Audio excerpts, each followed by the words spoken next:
Hello student, एक बार फिर से आप सभी का स्वागत है एक बहुत इंपॉर्टेंट सेशन में। इससे पहले सेशन में मैंने आपको बताया था कि आरआरबी एनटीपीसी का एग्ज़ाम क्या होता है, किस तरीके का उसमें सिलेबस होता है, कैसे कैसे जो है आपका उसका प्रोसेस होता है। ठीक है, तो बच्चे आज जो है आरआरबी के जितने भी एग्ज़ाम हैं, इंडियन रेलवे की तैयारी जो है आप अपने अलग अलग टेक्निकल एग्जाम्स के लिए करते हैं। आप आरआरबी एलपी की तैयारी करते हैं, आरआरबी टेक्नीशियन की तैयारी करते हैं, आप आरआरबी जेई की तैयारी करते हैं, और आप ही में से कुछ बच्चे आरआरबी एनटीपीसी का भी जब एग्ज़ाम आता है तो उसका भी फॉर्म भरते हैं, उसका भी एग्ज़ाम आप लोग देते हैं। ठीक है, तो बच्चे आज मैं आपको बताने वाली हूँ कि आपकी जो क्वालिफिकेशन है, किसी ने 10वीं पढ़ी है, किसी ने 10वीं के बाद में ITI किया है, किसी ने 10वीं के बाद में डायरेक्ट डिप्लोमा किया है, किसी ने जो है आपका 10वीं के बाद में 12th किया है, उसके बाद में डिप्लोमा किया है, या फिर उसके बाद में आपका बीटेक किया है। तो अलग अलग क्वालिफिकेशन वाले बच्चे हमारे पास में हैं। ठीक है, हर कोई जो है हर एग्जाम के लिए एलिजिबल नहीं है। कोई एक ऐसा ग्रुप होता है जो सारे एग्जाम दे सकता है। तो आपको पता होना चाहिए कि अगर आप इंडियन रेलवे की तैयारी कर रहे हैं, इनमें से किसी भी एग्जाम, किसी भी टेक्निकल एग्जाम की तैयारी अगर आप लोग कर रहे हैं, तो उसके अलावा और कौन से नॉन टेक्निकल वाले एग्जाम है जिसको आप लोग भर सकते हैं, जिसमें आप लोग अपना आरआरबी का जो आप लोगों ने टेक्निकल एग्जाम के लिए पढ़ा हुआ है उस नॉलेज का इस्तेमाल कहाँ पे कर सकते हैं। क्योंकि बच्चे आरआरबी का जो पूरा का पूरा यूनिवर्स है, यूनिवर्स कहिएगा इसे, कि जो पूरा का पूरा आरआरबी के जितने भी आरआरबी के पूल के अंदर जितने एग्जाम्स आते हैं ना, उसमें आप लोग देखेंगे तो उसमें जो आपके प्रश्न आते हैं वो लगभग जो है आपके सेम होते हैं। ठीक है, उनकी क्वालिटी, उनका नेचर जो है आपका एक ही प्रकार का होता है। वो बाकी एसएससी आईबीपीएस के जैसे नहीं है कि नॉन टेक्निकल वाले एग्जाम आपके बिल्कुल अलग आए। ठीक है, तो ये थोड़ा सा आपको जो है एक बेनिफिट है आपके लिए कि अगर आप आरआरबी के में किसी भी टेक्निकल एग्जाम की तैयारी कर रहे हैं, अगर आप उसके लिए जनरल अवेयरनेस पढ़ रहे हैं, साइंस पढ़ रहे हैं, या फिर कंप्यूटर पढ़ रहे हैं, रीजनिंग पढ़ रहे हैं, मैथ्स पढ़ रहे हैं, तो कुछ और एग्जाम ऐसे होते हैं जो कि रेलवे के द्वारा करवाए जाते हैं और जिसमें आप भी एलिजिबल होते हैं, लेकिन आप जो है आपको उन एग्जाम के बारे में पता नहीं होता है, इसीलिए भरते नहीं उन्हें। ठीक है, लेकिन जब बच्चे आप पढ़ रहे हैं अच्छा खासा जो है आप नॉन टेक की तैयारी यहाँ पे कर रहे हैं, तो आपको जब भी वो वैकेंसीज आएंगी तो उसका फायदा भी उठाना है आपको। ठीक है, तो ये थोड़ा सा मैं आपको बताती हूँ कि रेलवे का जो एक यूनिवर्स है, ये जो आपका बिग पूल है, इसके अंदर क्या क्या वैकेंसीज आती हैं और इसमें आपकी क्या क्या क्राइटेरिया होती है, क्या क्या सिमिलरिटीज होती हैं इनमें। ठीक है, तो पहले एग्जाम की अगर मैं बात करूं तो बच्चे ये सारे के सारे एग्जाम हैं। जब हम रेलवे की बात करते हैं तो इंडियन रेलवे के द्वारा कौन कौन से एग्जाम करवाए जाते हैं, जैसे एक सबसे आपका जो फेवरेट है वो है आपका रेलवे जी, आरआरबी जे जिसे हम कहते हैं। एक आपका असिस्टेंट लोको पायलट का आता है, आरआरबी एएलपी से कहते हैं। एक आपका बच्चे नॉन टेक्निकल वाला एग्जाम होता है आरआरबी एनटीपीसी। तो आरआरबी एनटीपीसी में भी आपकी जो वैकेंसीज आती हैं आपकी दो प्रकार की आती हैं। एक तो बच्चे आपका 12th लेवल वाला होता है, यानी कि यूजी अंडर ग्रेजुएट के लिए आता है, और एक आता है आपका ग्रेजुएशन लेवल का। ठीक है, आरआरबी एनटीपीसी में दो टाइप होती हैं। उसके बाद में बच्चे आपका एक आरपीएफ होता है। आरपीएफ का मतलब है रेलवे प्रोटेक्शन फोर्स। ठीक है, तो आरपीएफ में भी आपकी जो है दो प्रकार की वैकेंसीज आती है। एक आपका आरपीएफ एसआई आता है, एक आपका आरपीएफ कांस्टेबल आता है।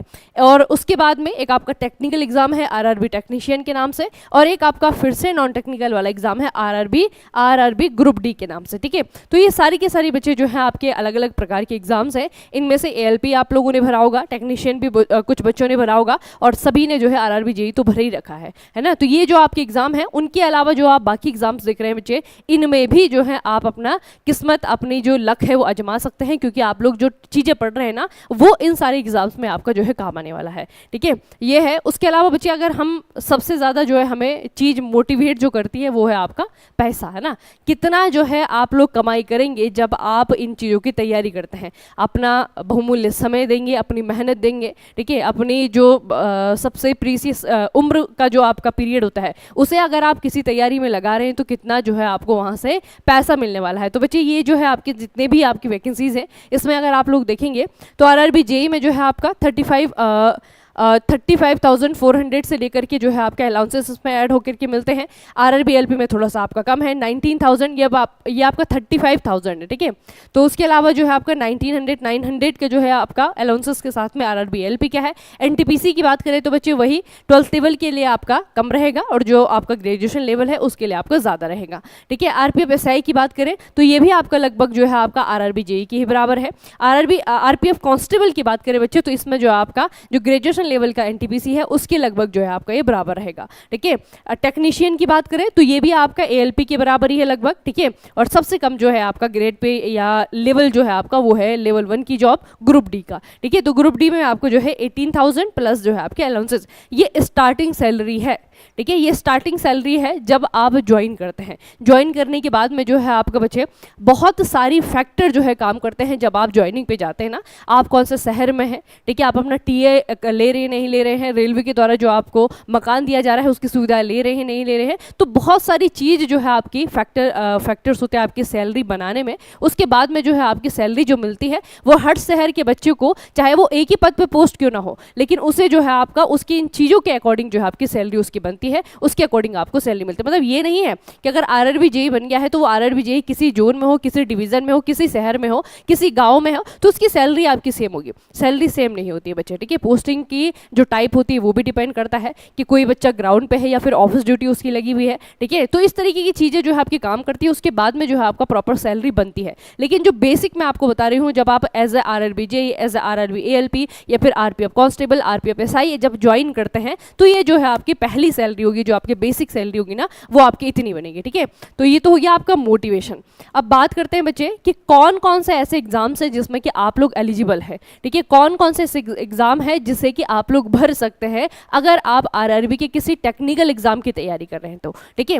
तो देखिए सबसे पहले बच्चे आरपीएफ की बात करते हैं, रेलवे प्रोटेक्शन फोर्स इसका पूरा नाम है। और इसमें आपकी दो प्रकार की वैकेंसीज आती है, आपकी कांस्टेबल की आती है, आपकी एसआई की आती है, ठीक है। अगर हम कांस्टेबल की बात करें, लेवल 3 की जॉब है ये बच्चे, वो नहीं है, लेवल 3 की जॉब है ये, ठीक है। लेवल 3 की जॉब है, मतलब कांस्टेबल सोच करके ये मत समझना है कि बहुत कम पैसा मिलने वाला है, वो वैसी जॉब है, ठीक है। तो बहुत अच्छी रिस्पेक्टेड जॉब होती है, पैसा भी अच्छा खासा इसमें मिलता है, ठीक है। कांस्टेबल है, लेवल 3 है।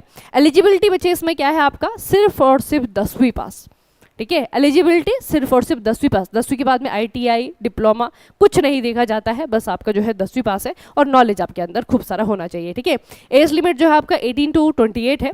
उसके बाद में आरपीएफ एसआई की अगर हम बात करें तो ऑब्वियस सी बात है कि एसआई है तो थोड़ा सा अच्छे लेवल का है। लेवल 6 की आपकी जॉब है। एलिजिबिलिटी देखिए ध्यान से सुनिएगा, मेन आपके काम का यही चीज़ है कि एलिजिबिलिटी आपको देखनी कि आप एलिजिबल है या नहीं है, ठीक है। तो यहाँ पे देखिए ग्रेजुएट एलिजिबिलिटी है इसमें आपका ग्रेजुएशन। अब ग्रेजुएशन बच्चे आपका किस प्रकार का है, जैसे कि ग्रेजुएशन आपने बीए भी ग्रेजुएशन में आता है, बीएससी भी ग्रेजुएशन में आता है, आपने जो बी की है वो भी आपकी ग्रेजुएशन है, बीटेक किया हुआ है तो वो भी आपका ग्रेजुएशन है, ठीक है। तो इसमें बच्चे आपका देखेंगे ग्रेजुएट कोई भी एनी, ठीक है, कोई भी ग्रेजुएट, साथ में आपका बी बीटेक आ जाता है, बीएससी आ जाता है, बीकॉम आ जाता है।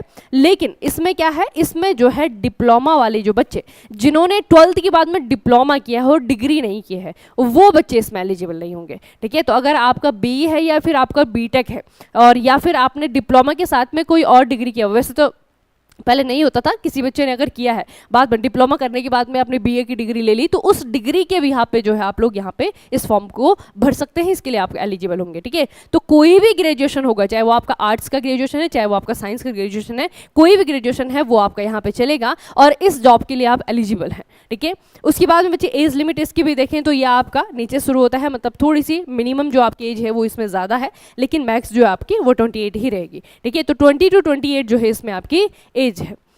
अगली जो जॉब आती है ये है आपके रेलवे एएलपी की, असिस्टेंट लोको पायलट इसे कहते हैं, बहुत सारे बच्चों ने इसे भरा भी होगा। लेवल 2 की आपकी जॉब है। इसमें एलिजिबिलिटी क्या है, इसमें एलिजिबिलिटी अगर आप लोग देखेंगे 10वीं, ठीक है, बेसिक आपका 10वीं है। 10वीं के बाद में जिसने आईटीआई किया होगा, आईटीआई में बहुत सारी ट्रेड में होता है, ठीक है, तो 10वीं के बाद में जो है आपका आईटीआई है, या फिर और 10th के बाद में जिसने जो है डिप्लोमा किया होगा, ठीक है, और या फिर जो है आपका किसी ने बी किया है और बीटेक किया है। मतलब ये देखिए बच्चे, अगर बी किया है और बीटेक किया है तो अभी तक जो है आप आरपीएफ का कांस्टेबल भी भर सकते हैं, आप आरपीएफ का एसआई भी भर सकते हैं, आप आरपीएफ का आप जो है रेलवे का एएलपी भी भर सकते हैं। तो बी बीटेक वालों के लिए अभी तक जो 3 मैंने आपको वैकेंसीज बताई हैं वो तीनों ही आपकी भर सकते हैं, ठीक है, बी और बीटेक वाले बच्चे। तो इसमें आपका बी बीटेक भी भर सकते हैं, ऑब्वियसली बात है उनके पास में हायर क्वालिफिकेशन है, ठीक है, ये आपका आराम से भर सकते हैं।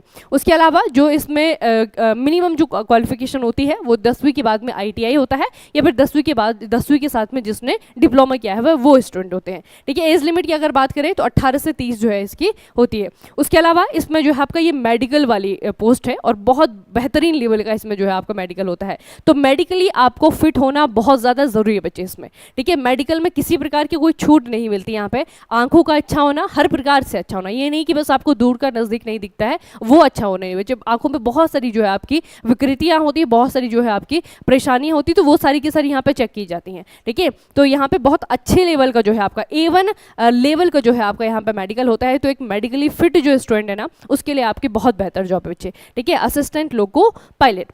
अगला है आपका RRB JEE का। RRB JEE जैसे कि आप लोग बहुत जी जान से लगे हुए हैं, जिसकी तैयारी में लेवल 7 की जॉब है और इसमें आपकी जो एलिजिबिलिटी है वो है आपका डिप्लोमा या फिर जो है आपका बैचलर इन इंजीनियरिंग या फिर आपका B.Tech। ठीक है, एज लिमिट जो है आपकी इसमें थोड़ी सी ज़्यादा रहेगी, 18 से 36 रहेगी, लेकिन इसका ज़्यादा फायदा मिलता नहीं है क्योंकि वैकेंसीज ही आपकी 4-4 साल में आती हैं, है ना। तो ये हो गया आपका RRB JEE। हालांकि अभी तो इंडियन गवर्नमेंट ये कह रही है कि वैकेंसीज आपके हर साल आएगी। अब देखते हैं कि उनका कहना कितना ज़्यादा सच होता है, 1 साल में पता लग जाएगा। ठीक है, जुमला था ये, सच्चाई थी। तो फिलहाल ये याद रखिएगा, RRB JEE जो है आपका लेवल 7 की जॉब है। डिप्लोमा वाले भी कर सकते हैं और B.Tech वाले भी कर सकते हैं। एज लिमिट जो है आपका 18 से 36 है। उसके बाद में आपकी जॉब आती है जिसके बारे में आप लोगों के सबसे ज़्यादा क्वेश्चन आते हैं और आप लोग जो है सबसे ज़्यादा इस चीज़ को प्रेफर करते हैं RRB JEE के बाद में। ये है आपका RRB NTPC, है ना। NTPC की जब वैकेंसीज आती हैं तो बहुत सारी वैकेंसीज आती हैं, बल्क में वैकेंसीज आती हैं।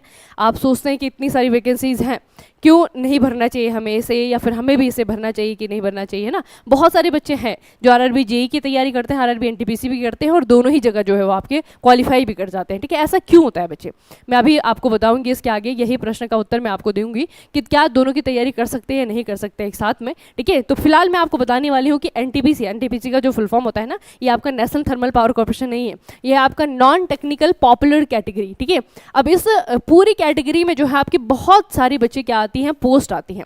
ठीक है, एक रेलवे को चलाने के लिए जो हमारा इंडियन रेलवे है ना, आपको इसके बारे में पता होगा कि इंडियन रेलवे पूरी दुनिया का वो ऑर्गेनाइजेशन है जो सबसे ज़्यादा जॉब प्रोवाइड करवाता है ना। क्योंकि इसमें जो है अलग अलग प्रकार के काम होते हैं, नॉन टेक्निकल काम भी होते हैं, टेक्निकल काम भी होती हैं, टेक्निकल पोस्ट भी होती है, नॉन टेक्निकल पोस्ट भी होती है। नॉन टेक्निकल में भी आपकी जो वैरायटी होती है वो अलग अलग प्रकार की वैरायटी होती है बच्चे, है ना।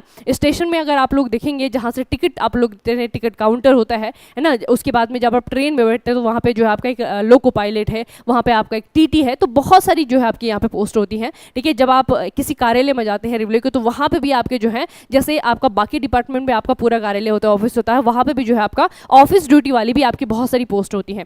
तो मतलब पोस्ट की यहाँ पे, नॉन टेक्निकल पोस्ट की यहाँ पे भरमार है, अलग अलग प्रकार। स्टेशन मास्टर भी आपका जो है NTPC से ही बनता है। ठीक है, तो ये जो है आपको थोड़ा सा ध्यान में रखना है कि यहाँ पे अगर हम पोस्ट की बात करें तो जैसे रेलवे JEE में बच्चे आपका क्या है कि JEE बनना है आपको, है ना। चाहे आप सिविल का बने, मैकेनिकल का बने, मैकेनिकल में भी आपकी जो है अलग अलग प्रकार की JEE हैं, लेकिन बनना आपको जूनियर इंजीनियर है। लेकिन यहाँ पे ऐसा नहीं है बच्चे, यहाँ पे जो है आपके हर प्रकार की, हर लेवल की जो है आपको पोस्ट देखने को मिलेगी। इसीलिए यहाँ पे वैकेंसी जब आती है तो बहुत बल्क में आती हैं। ठीक है, तो NTPC का जो अभी आपका एक शॉर्ट नोटिस जारी हुआ है, उसी के बाद में जो है आप लोगों को थोड़ा सा इस बारे में जानने की इच्छा उत्पन्न हुई कि NTPC क्या होता है, क्या इसका हम एग्जाम दे सकते हैं, क्या हम इसकी प्रिपरेशन कर सकते हैं या नहीं। ठीक है, तो NTPC के बारे में जब मैं बता दूं कि कैटेगरीज है, इसका मतलब कि बहुत सारी पोस्ट आपको मिलने वाली है।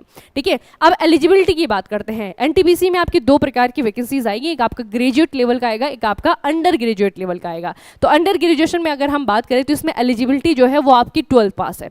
ठीक है, 12वीं पास, 12th पास ओनली। ठीक है, उसके बाद बच्चे इसका जो लेवल 2 और 3 की इसमें आपकी पोस्टें होंगी, कुछ लेवल 2 की होंगी, कुछ आपकी लेवल 3 की होंगी। एज की अगर हम बात करें 18 से 33 साल के बीच में अगर आप हैं तो इसके लिए आप एलिजिबल हैं और आपने 12वीं पास किया हुआ है तो आप एलिजिबल हैं। अगर ग्रेजुएशन लेवल की बात करें बच्चे तो लेवल 5 और लेवल 6 की 2 लेवल की यहाँ पे आपको वैकेंसीज देखने के मिलेंगी। एलिजिबिलिटी की अगर हम बात करें तो यहाँ पे जो है आपका ग्रेजुएट है, यानी कि आपने कोई ना कोई ग्रेजुएशन किया हुआ होना चाहिए। ठीक है, एनी स्ट्रीम का मतलब है जो आपके ह्यूमैनिटीज़ वाले सब्जेक्ट वाले बच्चे हैं वो भी भर सकते हैं, जो आपके साइंस बैकग्राउंड वाले हैं वो भी भर सकते हैं। ठीक है, तो साइंस आपकी अगर बात करें बच्चे तो आपने जो है आपका B किया हुआ है, B.Tech किया हुआ है तो आप लोग इसे भर सकते हैं। 12th तो किया ही होगा तो ये भी आप लोग भर सकते हैं। ठीक है, बाकी B.Com BSc सारी की सारी जो स्ट्रीम है जो ह्यूमैनिटीज़ के अलावा है वो सारी के सारे यहाँ पे आपके एलिजिबल होते हैं, सभी बच्चे जो है इनको भरते हैं। उसके बाद इसके एज लिमिट की अगर हम बात करें तो थोड़ी सी इसकी जो अपर लिमिट है वो ज़्यादा है, 18 से 36 जो इसमें आपका टाइम दिया जाता है, यहाँ पे 33 है, यहाँ पे आपका 36 दिया जाता है। ठीक है, तो जब आप इस कॉम्पिटिशन में कूदेंगे ना, आपको ज़रूरी नहीं कि अपने ही आयु वर्ग के बच्चे के साथ में आपका कंपटीशन हो। ठीक है, जब बच्चे प्राइवेट में, बहुत सारे बच्चे प्राइवेट सेक्टर ज्वाइन तो कर लेते हैं, उसके बाद भी जो है इन प्रकार के जो एग्ज़ाम आते हैं ना 4-4 साल में, इनकी तैयारियां करते रहते हैं। तो आप जब compete कर रहे होंगे तो अपने आयु वर्ग के अलावा जो है अपने से 5 साल ऊपर का जो आयु वर्ग है उस बच्चे के साथ भी आप compete कर रहे होंगे। ठीक है, ये चीज़ आप ध्यान में रखिएगा, क्योंकि इसमें जो बच्चे अपर एज लिमिट है ना वो थोड़ी सी ज़्यादा है। ठीक है, ग्रेजुएशन वाली में थोड़ी ज़्यादा है, 36 है इसमें, और इसमें आपका 33 है। तो ये हो गया आपका एनटीपीसी की एलिजिबिलिटी क्राइटेरिया। आपके बहुत सारे बच्चों के मैसेज आए कि क्या हम भर सकते हैं, नहीं भर सकते हैं। आपने 12वीं पास की तो आप भर सकते हैं, आपने कोई ये बी किया हुआ है, आपने जो है बीटेक किया हुआ है, तो तभी भी आप भर सकते हैं। ठीक है, तो ये हो गया। हाँ, डिप्लोमा वालों के लिए नहीं है बच्चे। ठीक है, ये थोड़ा सा ध्यान रखिएगा कि अगर आपने 12th के बाद में सिर्फ डिप्लोमा किया हुआ है, फिर जो है आप इसके लिए एलिजिबल नहीं होंगे। इस वाली के लिए तो आप होंगे। 12th के बाद में डिप्लोमा किया तो 12th बेसिस पे ये वाला तो भर ही सकते हैं ना। तो ये इस तरीके से है आपका। तो बहुत सारे बच्चे, जैसे मैंने आपको पहले ही बताया था, तो ये यही डाउट था कि डिप्लोमा वाले भर सकते हैं, नहीं भर सकते। तो बेसिकली बच्चे क्या है कि डिप्लोमा के लिए कोई अलग से पोस्ट यहाँ पर नहीं है। ठीक है, डिप्लोमा को साइड करके आपको देखना है। 12th किया हुआ है तो आप भर सकते हैं, 12th के बाद में अगर बीटेक किया हुआ है तो आप भर सकते हैं। ठीक है, तो ग्रेजुएट हैं तो भर सकते हैं, 12th पास है तब भर सकते हैं। एनटीपीसी में दोनों ही प्रकार की आपकी वैकेंसीज आएंगी। ठीक है, ये हो गया आपका एनटीपीसी के बाद में बच्चे आपका टेक्नीशियन है, जिसमें बहुत ज़्यादा कन्फ्यूज़न है बच्चों को। टेक्नीशियन की अगर हम बात करें एलिजिबिलिटी की, तो टेक्नीशियन ग्रेड 3 की जो सबसे पॉपुलर इसमें होती है, टेक्नीशियन ग्रेड 3 की अगर हम बात करें तो इसमें बच्चे आपका 12वीं के साथ में जो है आपका पीसीएम। ठीक है, 12वीं जिन बच्चों ने पीसीएम से किए हैं उन बच्चों के लिए आपका यह है एज जो इसमें आपका 18 से 33 है। अगर आप टेक्नीशियन ग्रेड 1 की बात करें तो ग्रेड 1 में जो है आपका जो सिग्नल वाली पोस्ट होती है, इसमें आपका बीएससी है विद मेंशन सब्जेक्ट, मतलब कि इसमें जो सब्जेक्ट होंगे ना वो आपके मेंशन होंगे, BSc in physics, BSc in maths, BSc in chemistry, इस तरीके से। ठीक है, डिप्लोमा भी वाले भी भर सकते हैं इसे, और इसमें जो है आपका बीटेक वाले भी भर सकते हैं, जो कि इसमें आपका स्ट्रीम मेंशन किया रहेगा। ठीक है, इसमें आपकी जो एज है ऑब्वियस ही बात है, अगर ग्रेजुएशन लेवल का है तो इसमें जो आपकी एज है वो 18 से लेकर के 36 तक की है, बड़ी है ना। उसके बाद में टेक्नीशियन ग्रेड 3 की बात करें, ये आपका स्ट्रीम वाइज है बच्चे। ठीक है, टेक्नीशियन ग्रेड 3 जो आईटीआई वालों के लिए आता है वो आपका ये वाला है। 10वीं के बाद में जो आपका आईटीआई है, आईटीआई में भी आपका क्या है कि कौन सा स्ट्रीम है उस पर आपका डिपेंड करता है ये। ठीक है, तो ये वाली जो है आपका आईटीआई वालों के लिए है, ये वाला जो है आपका ग्रेजुएशन वालों के लिए है, और ये वाले जो है आपका वो 12वीं जो उन्होंने की साइंस से 12वीं किया हुआ है उन बच्चों के लिए है। ठीक है, तो इसमें भी कहीं ना कहीं आप लोग फिट हो रहे होंगे, है ना, ये वाला। क्योंकि आईटीआई वाले भी हमारे पास में काफ़ी बच्चे हैं जिन्होंने कि 10वीं के बाद में आईटीआई किया था या 12th के बाद में आईटीआई किया था, तो आईटीआई वाला भी जो आपका ये भर सकता है। इसमें आपका डिप्लोमा वाले भर सकता है, बी वाला भर सकता है, बीटेक वाला भी भर सकता है, और ये वाला तो आपका बच्चे 12th पीसीएम है। तो मैं ये मान के चल रही हूँ कि अगर आप लोगों ने पॉलिटेक्निक किया है, डिप्लोमा अगर आपने किया है, तो उससे पहले 12th में आपका साइंस से बैकग्राउंड रहा होगा, है ना, तो पीसीएम अगर था तो उसमें जो है आपका आप एलिजिबल हैं ग्रेड 3 के लिए, SNT वाले के लिए। उसके बाद में बच्चे रेलवे ग्रुप डी, ये भी एक बहुत बड़ा जैसे यूनिवर्स टाइप का है, इसकी भी बहुत इंतज़ार करते हैं बच्चे ना। बहुत सारे बच्चे जो है इसकी प्रिपरेशन भी करते हैं, बहुत लग करके मेहनत भी करते हैं इसके लिए। इसके लिए एलिजिबिलिटी क्या है, इसके लिए बच्चे एलिजिबिलिटी है सिर्फ और सिर्फ 10वीं पास। ठीक है, या फिर 10वीं पास पे आपका आईटीआई। अब इसमें क्या है, जब आपकी वैकेंसीज आती हैं तो 60% वैकेंसीज जो ग्रुप डी की आती हैं वो 10वीं के साथ में आईटीआई वालों की आती हैं। ठीक है, 10वीं के साथ में आईटीआई वालों की, बाकी जो आपकी 40% की वैकेंसीज होती हैं वो आपकी आती है सिर्फ और सिर्फ 10th पास वालों के लिए। ठीक है, इसमें आपकी एज लिमिट क्या है बच्चे, 18 से 34 जो इसमें एज लिमिट है। और जो मतलब ये जितना भी कुछ मैं आपको बता रही हूँ ना, आरआरबी जे को छोड़ करके, एएलपी को छोड़ करके, अभी तो ग्रुप डी आया नहीं है, मतलब जो नया वाला आएगा तो उसमें जो है आपका ये जो एज बताई जा रही है 18 से 34, ये आपका पिछली जो नोटिफिकेशन आई थी उसके अकॉर्डिंग बताया जा रहा है। ठीक है, तो ये बच्चे आपकी जो है एलिजिबिलिटी है, योग्यताएं हैं। अब आप देख लीजिए कि आप जो है कौन कौन से सांचे में फिट होते हैं। ठीक है, आपने क्या किया हुआ है, आपकी जो एजुकेशन क्वालिफिकेशन है वो क्या क्या है, और आप इसमें से कौन कौन सी वैकेंसीज में फिट हो रहे हैं। मुझे नहीं लगता है कि कोई बच्चा ऐसा होगा कि जिसके लिए आरआरबी की कोई अपॉर्चुनिटी नहीं होगी, है ना। आप कहीं ना कहीं आपने 10वीं किया हुआ है, 12वीं किया हुआ है, 12वीं के बाद में डिप्लोमा किया हुआ है, बीटेक किया हुआ है, ठीक है, 10वीं के बाद में आईटीआई किया हुआ है, ठीक है, 12वीं आपने साइंस से की हुई, तो हर प्रकार के बच्चा जो साइंस बेसिकली जो है आपको टेक्निकल ग्राउंड के बच्चे हैं ना, टेक्निकल ग्राउंड के बच्चे जो है आपका साइंस वाले ही होते हैं लगभग। ठीक है, तो 12th पीसीएम भी है, 12th के बाद में डिप्लोमा के लिए वैकेंसीज हैं, 12th के बाद में बीटेक के लिए वैकेंसीज हैं, तो मतलब लगभग हर प्रकार का बच्चा यहाँ पे पे फिट हो रहा होगा किसी न किसी वैकेंसीज में। और सबसे बड़ी बात ये है बच्चे कि जब आप इन एग्जाम्स का सिलेबस देखेंगे या फिर आप क्वेश्चन पेपर उठा करके देखिए, एक टेक्निकल एनटीपीसी ले लीजिए और एक आपका आरआरबी जेईई का पेपर ले लीजिए, ठीक है। आपको क्या देखने को मिलता है, क्वेश्चन कई बार जो है आपका सेम टू सेम रिपीट भी होते हैं, और जो आपका लेवल होता है बच्चे, नेचर जो होता है ना क्वेश्चन का, वो आपका क्या होता है, बहुत ज़्यादा सिमिलर होता है, ठीक है। बाकी नॉन टेक्निकल एग्जाम के लिए के जैसे आपका आरआरबी नहीं है कि बहुत ज़्यादा डिफरेंस आपको दे दे, ठीक है।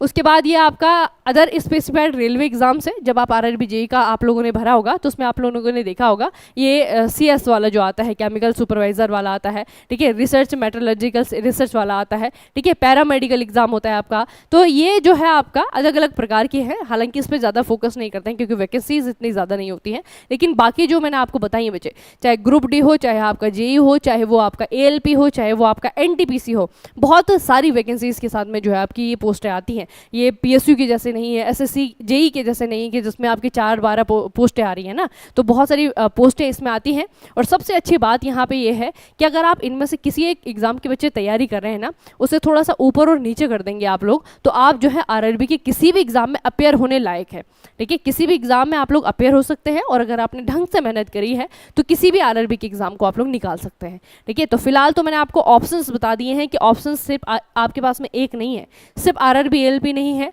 सिर्फ आरआरबी जेईई नहीं है, ऑप्शंस आपके पास में बहुत सारे हैं। बस आपको देखना है कि मैंने जो अपना नॉलेज गेन किया है, जो मैंने पढ़ाई की है, उसे किस तरीके से इंप्लीमेंट करना है, कहाँ इंप्लीमेंट करना है, ठीक है। तो ये है बच्चे आपका आरआरबी का पूरा यूनिवर्स। इतनी सारी वैकेंसीज आपके सामने है, इतनी सारी ऑप्शंस आपके सामने है। अब आपको देखना है कि कभी कभी ऐसा होता है ना कि हम जो है एक ही जो है गोल लेकर के चलते हैं कि आरआरबी जेईई, वो बच्चे बहुत अच्छी बात तो है, लेकिन प्लान बी भी आपके पास में होना चाहिए, और तब ज़्यादा आपके पास में होना चाहिए जब आपके पास में ऑलरेडी वो नॉलेज है, आप लोगों ने ऑलरेडी उससे ज़्यादा की मेहनत की हुई है, उससे अच्छा नॉन टेक पढ़ा हुआ है, ठीक है। तो वो उसके लिए जो है आपका बच्चे क्या है कि एक थोड़ा सा बेनिफिट है, आपको लेना चाहिए। इस तरीके की जो चांसेस आपको दिए जाते हैं उनका फ़ायदा उठाने चाहिए आपको, ठीक है। अगर आप लोग जैसे 10th लेवल का बहुत सारे बच्चे हैं जिन्होंने एएलपी की तैयारी कर रहे होंगे, है ना, बहुत सारे बच्चे हैं जो टेक्नीशियन की तैयारी कर रहे होंगे, अगर आप आरआरबी एएलपी और टेक्नीशियन की तैयारी कर रहे हैं तो आरपीएफ कांस्टेबल तो दे सकते हैं ना,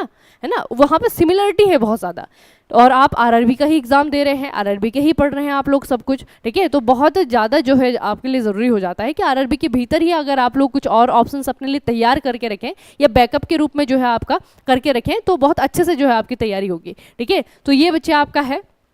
उसके अलावा मैं आपको सिलेबस बताऊंगी इनका कि किस तरीके से आपका सिलेबस है बच्चे। सबसे पहले तो आपका ये आरआरबी जेईई है, CBT 1 CBT 2 जिसमें आपका होता है, ठीक है। इसका सिलेबस तो खैर बहुत बार हम लोग डिस्कस कर चुके हैं, ठीक है। तो सिलेबस को छोड़ करके जो है अगर आप लोग यहाँ पे देखेंगे तो इसका मैं आपको बताती हूँ पैटर्न था। इससे पहले अगर मैं बच्चे आपको बताऊंगी तो ये आपके सिलेबस हैं, ठीक है। ये CBT 1 का है, आरआरबी एएलपी का, लगभग हर आरआरबी के एग्ज़ाम का जिनमें CBT 1 CBT 2 होता है, तो CBT 1 जो ये CBT 1 जिसे हम कहते हैं ना बच्चे, ये आपका 101% सेम है, ठीक है।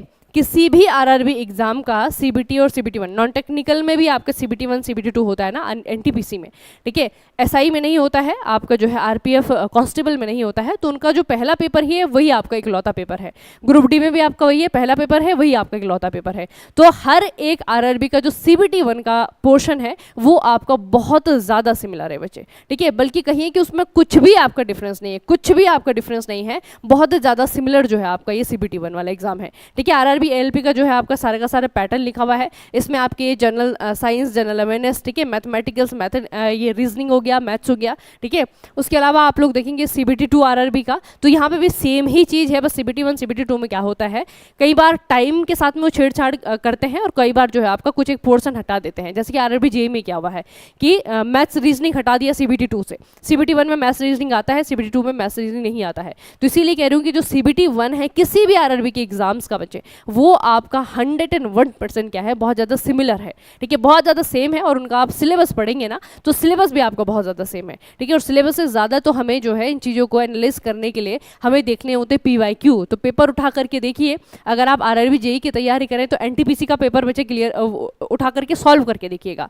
आपका जो है अभी इसी तैयारी में जो है आपका वो 60 to 70% पेपर आप लोग सॉल्व कर रहे होंगे, ठीक है। तो थोड़ी सी और मेहनत करने में क्या जाता है ना। तो वही बात है कि एनटीपीसी जब आएगा तो उसे भरना ज़रूरी है। या फिर आप ग्रुप डी, अगर जो ITA वाले बच्चे हैं, अगर आप ग्रुप डी भरना चाहते हो तो ग्रुप डी भरिए, ठीक है। इसमें कोई भी वो नहीं है कि आप सोचेंगे ये नॉन टेक्निकल। हम बाकी सारे एग्जाम में बच्चे हम कभी नहीं कहते हैं, मैं आपको SSC में कभी नहीं कहती हूँ कि SSC जो है, अगर आप SSC JEE की तैयारी करें तो CHSL या फिर CGL जा करके दीजिए, ठीक है। मुझे पता है कि वहाँ पे जो है आपको नॉन टेक्निकल में आपको बहुत बुरी तरीके से लगना होता है, आपको पूरा का पूरा टेक्निकल छोड़ करके जो है आपको नॉन टेक्निकल के पीछे लगना होगा, है ना। लेकिन यहाँ पे क्या है, यहाँ पे बच्चे उल्टा है। यहाँ पे ना आपका जो RRB NTPC है या RRB जो ग्रुप डी है, वहाँ पे जो नॉन टेक्निकल का पोर्शन है ना, उससे ज़्यादा आप RRB JEE के लिए पढ़ रहे हैं। आप अपना परसेंटेज देखिए, ठीक है। वहाँ पे 40 मार्क्स में जो है आपके सारे के सारे सब्जेक्ट हैं, और यहाँ पे आप 30 नंबर का साइंस के लिए अलग पढ़ रहे हैं। यहाँ पे आप जो है 15-15 30 नंबर के जो है आप ये GS के लिए अलग पढ़ रहे हैं। उसके अलावा आप कंप्यूटर अलग से पढ़ रहे हैं, आप इन्वायरमेंट अलग से पढ़ रहे हैं।